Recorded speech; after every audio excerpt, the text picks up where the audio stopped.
ಅಯ್ಯೋ ನನಗೆ ಕುತ್ತಿಗೆ ನೋವಿತ್ತು ಹೋಗ್ಬಿಡ್ತು, ನನಗೆ ಭುಜ ನೋವಿತ್ತು ಅದು ಹೋಗ್ಬಿಡ್ತು, ಕೈ ನೋವಿತ್ತು ಹೋಯ್ತು ಸರ್, ಕಾಲು ನೋವಿತ್ತು ಅದು ಕೂಡ ಹೋಗ್ಬಿಡ್ತು, ಸೊಂಟ ನೋವು ಮಂಡಿ ನೋವೆಲ್ಲ ಪ್ರತಿಯೊಂದು ನೋವು ಕೂಡ ಹೋಗ್ಬಿಡ್ತು ಅಂತ ಹೇಳಿದಂಥ ಒಂದಿಷ್ಟು ವೀಡಿಯೋಗಳನ್ನು ಸೋಷಿಯಲ್ ಮೀಡಿಯಾದಲ್ಲಿ ಯಾರೊಬ್ಬರು ನೋಡಿ ಕೆಲವೊಂದಿಷ್ಟು ಪೇಷಂಟ್ಸ್ ನೋಡಿಬಿಟ್ಟು ಅವ್ರ ಹತ್ರ ತೋರಿಸ್ಕೊಳ್ಳಿಕ್ಕೆ ಅಂದರೆ ಪೇಯ್ನ್ ಕ್ಲಿನಿಕ್, ಹೀಲ್ ಕ್ಲಿನಿಕ್ ಅಂತ ಸ್ಟಾರ್ಟ್ ಮಾಡ್ಕೊಂಡಿದ್ದಾರೆ.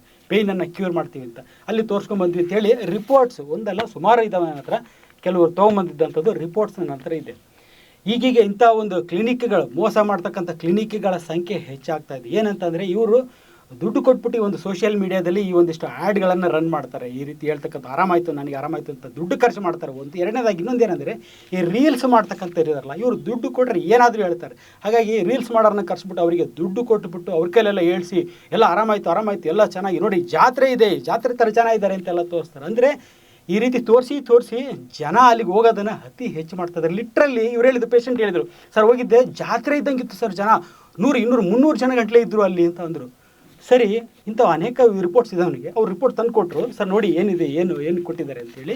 ಇದರಲ್ಲಿ ಇರ್ತಕ್ಕಂಥದ್ದು ಸರ್ ನೋಡಿ ಡೀಟೇಲಾಗಿ ಹೇಳ್ತೀನಿ. ಒಂದು ಹೋದ ತಕ್ಷಣ ರಿಜಿಸ್ಟ್ರೇಷನ್ ಮಾಡಿಸ್ಕೊಂಡ್ರಂತೆ. ರಿಜಿಸ್ಟ್ರೇಷನ್ ಮಾಡಿ ಆದಮೇಲೆ ನೆಕ್ಸ್ಟ್ ಅವ್ರು ಮಾಡಿರ್ತಕ್ಕಂಥ ಒಂದು ಇಂಜೆಕ್ಷನ್ ಕೊಟ್ಟು ಸ್ವಲ್ಪ ಹೊತ್ತು ಕೂರಿಸ್ಬಿಡೋದು. ಏನು ಇಂಜೆಕ್ಷನ್ ಸರ್, ಏನು ಇಂಜೆಕ್ಷನ್ ಕೊಟ್ಟರು, ಏನು ಕೊಟ್ಟಿರು, ಜಸ್ಟ್ 20 ರೂಪಾಯಿ 30 ರೂಪಾಯಿ ಬೆಲೆ ಬಾಳ್ತಕ್ಕಂಥ ವಿಟಮಿನ್ ಇಂಜೆಕ್ಷನ್ ಅಥವಾ ಪೇಯ್ನ್ ಕಿಲ್ಲರ್ ಇಂಜೆಕ್ಷನ್ ಕೊಟ್ಟಿರ್ತಾರೆ. ಅದ್ರ ಜೊತೆ ಏನೇನು ಮೆಡಿಸಿನ್ ಬರೆದಿದ್ದಾರೆ ಅನ್ನೋದನ್ನು ಓದಿ ಹೇಳ್ತೀನಿ ನಿಮಗೆ.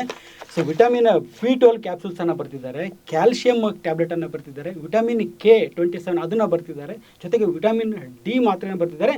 ತುಂಬ ಮುಖ್ಯವಾಗಿ ಪೇಯ್ನ್ ಕಿಲ್ಲರ್ ಕೊಟ್ಟಿದ್ದಾರೆ, ಎಟ್ರೋಕಾಕ್ಸಿ ಬಂತಕ್ಕಂಥ ಒಂದು ಪೇಯ್ನ್ ಕಿಲ್ಲರ್ನ ಕೊಟ್ಟಿದ್ದಾರೆ. ಇಷ್ಟೆಲ್ಲ ಕೊಟ್ಟು ಕಳಿಸಿದ್ದಾರೆ. ಎಲ್ಲ ವ್ಯಾಲ್ಯೂ ಅಂತ ನೋಡೋಕೆ ಹೋದರೆ 1,000 ರೂಪಾಯಿ ದಾಟ್ತಾ ಇಲ್ಲ. 500 ರೂಪಾಯಿಂದ 1,000 ರೂಪಾಯಿ ವ್ಯಾಲ್ಯೂ ಇರ್ತಕ್ಕಂಥ ಒಂದಿಷ್ಟು ಮೆಡಿಸಿನ್ಸ್ ಇವು. ಅವ್ರು ಚಾರ್ಜ್ ಮಾಡಿರೋದೆಷ್ಟು ನಮ್ಮ ಪೇಷಂಟಿಗೆ, ಈ ಪೇಷಂಟಿಗೆ 20,000, 15ರಿಂದ 20,000 ಪ್ರತಿ ಪೇಷಂಟಿಗೆ ಚಾರ್ಜ್ ಮಾಡ್ತಿದ್ದಾರೆ. ಇಷ್ಟೇ ಕೊಡ್ತಾರೆ ಪ್ರತಿಯೊಬ್ಬರು. ಆಲ್ಮೋಸ್ಟ್ ಎಲ್ಲರಿಗೂ ಇಂಜೆಕ್ಷನ್ ಹಾಕಿ ಸ್ವಲ್ಪ ಹೊತ್ತು ಮಲಗಿಸಿ ಅಂತ ಕೆಲಸ ಮಾಡ್ತಿದ್ದಾರೆ. ಅಂದರೆ ಇದರಿಂದ ಪೇಯ್ನ್ ಕಮ್ಮಿ ಆಯ್ತು ಅಂತ ಕೇಳಿದೆ. ಸರ್ ತಗೊಳ್ಳೋ ತನಕ ನನಗೆ ಪೇಯ್ನ್ ಕಮ್ಮಿ ಆಗಿತ್ತು, ಒಂದು ವಾರ ಯೂಸ್ ಮಾಡಿದ್ರೆ ಒಂದು ವಾರ ನನಗೆ ಪೇಯ್ನ್ ಕಮ್ಮಿ ಇತ್ತು, ಯಾವಾಗ ಮಾತ್ರೆ ನಿಲ್ಲಿಸಿದ್ದು ಮತ್ತೆ ಪೇಯ್ನ್ ಜಾಸ್ತಿ ಆಯಿತು, ಫೋನ್ ಮಾಡಿದರೆ ನೆಕ್ಸ್ಟ್ ಮಂತ್ ಮತ್ತೆ ಬನ್ನಿ ಅಂತಂದರು. ಅಂದರೆ ಮತ್ತೆ ಇನ್ನೊಂದು ಸಲ ಹೋಗ್ಬಿಟ್ಟು ಇನ್ನೊಂದು 20,000 ಕೊಡಬೇಕು ನಾನು ಅಲ್ಲಿ ಅಂತ ಕೇಳಿದರು. ನೋಡಿ, ಇದು ಇಂಥವ್ರ ಸಂಖ್ಯೆ ಹೆಚ್ಚಾಗ್ತಾ ಇದೆ.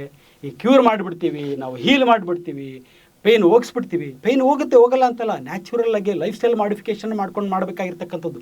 10 ಬ್ಲಡ್ ಟೆಸ್ಟ್ ಮಾಡಿಬಿಟ್ಟು 10 ಮೆಡಿಕೇಷನ್ಸ್ ಕೊಟ್ಬಿಟ್ಟು ನವೀನ್ ಮಾತ್ರ ಟೆಂಪ್ರವರಿ ಕೊಟ್ಬಿಟ್ಟು ನಿಮ್ಮ ಆರೋಗ್ಯ ನೀವು ಹಾಳು ಮಾಡ್ಕೊಳ್ತಕ್ಕಂಥ ಕೆಲಸ ಮಾಡ್ತಿದ್ದೀರಾ.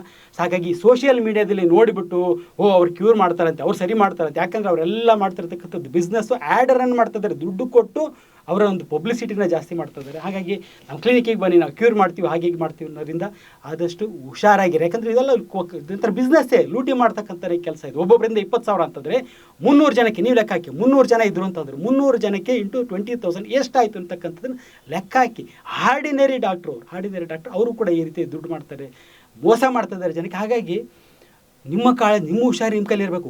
ಹೋಗ್ಬೇಕೋ ಬೇಡ ಅಂತಕ್ಕಂಥದ್ದು ಇದನ್ನು ನೀವು ಡಿಸೈಡ್ ಮಾಡಬೇಕು. ನಾನು ಹೇಳ್ತಕ್ಕಂಥದ್ದಲ್ಲ. ಆರೋಗ್ಯದ ಬಗ್ಗೆ ಒಂದು ಸರಿಯಾದ ಮಾಹಿತಿ ಬೇಕು, ಆರೋಗ್ಯದ ಬಗ್ಗೆ ವೈಜ್ಞಾನಿಕ ಮಾಹಿತಿ ಬೇಕು. ಅವ್ರ ಸತ್ಯ ಕೇಳಬೇಕು ಅಂತಕ್ಕಂಥವ್ರು ಮಾತ್ರ ನನ್ನ ಪೇಜನ್ನು ಫಾಲೋ ಮಾಡಿ.